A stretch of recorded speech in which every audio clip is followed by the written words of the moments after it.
U.S. attacks against China have shifted to a fresh round of arbitrary threats, forbidding travel to the United States by employees of Huawei and by Chinese Communist Party members and their families. I mean, the reasoning behind it is astounding. This escalating China-U.S. drama scares and saddens many international expats. Imagine how all this must feel for someone like myself. I'm an Italian-American living here in China for 21 years. A member of the American Chamber of Commerce, which encourages the important ties our businesses and families share here on the ground in China. And I have to watch American leadership act like this. It's another week, and Secretary of State Mike Pompeo took fresh aim at China again, saying the United States would impose visa restrictions on Chinese firms like Huawei that he accused of facilitating human rights violations. A telecom company.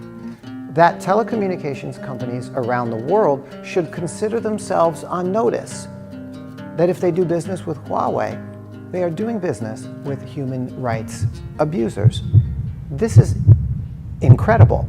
Pick a country and imagine them saying to you, if you do business with Verizon in the United States, you are doing business with a company and country that has killed millions of innocent civilians in Vietnam, Cambodia, and all across the Middle East. That is the warmongering history of the United States, is it not? And we must consider their human rights abuse and neglect with close to 1 million homeless people wandering America's streets. Yet another round of rescue packages puts most of the trillions where? To rebuild society? No. Once again, directly in the hands of the wealthy. The precious right to protest and complain shouldn't be necessary in the first place. That's the point. Next, they say Huawei is owned and controlled by the Chinese government, but we know from US, UK, and German inquiries, they are neither of those two things. Did you know Huawei handed over its entire source code to be examined? Did you know they offered to sign a mutual no backdoor pact, and it was the other parties who wouldn't sign it? I'll explain why in just a moment.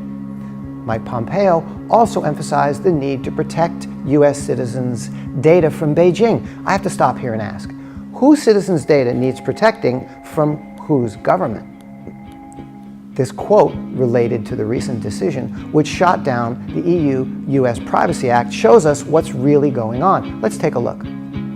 The core of the issue was on the contradiction between US law, which requires social media firms to hand over user data to its national security agencies. There it is, in plain sight.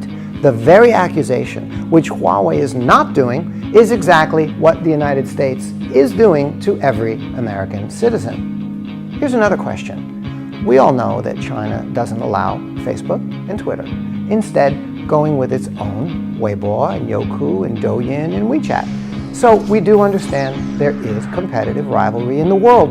But answer me this. Have you ever heard China's government officials actively encourage and bully the rest of the world to ban, to stop using Facebook or Twitter or YouTube? We find ourselves in a world where the United States leadership and policy is indescribable. A fall from global leadership rooted in the old legacy of their imperialism and in such sharp contrast to the genuine good that America has done for the world. This is 2020, not 1950s McCarthyism. This is China, stronger, prouder, and more capable than ever before. And right at this very moment, your country has a pandemic raging. China knows exactly how to help and will help. Please join us in putting men, women, and children first. Stop the lies.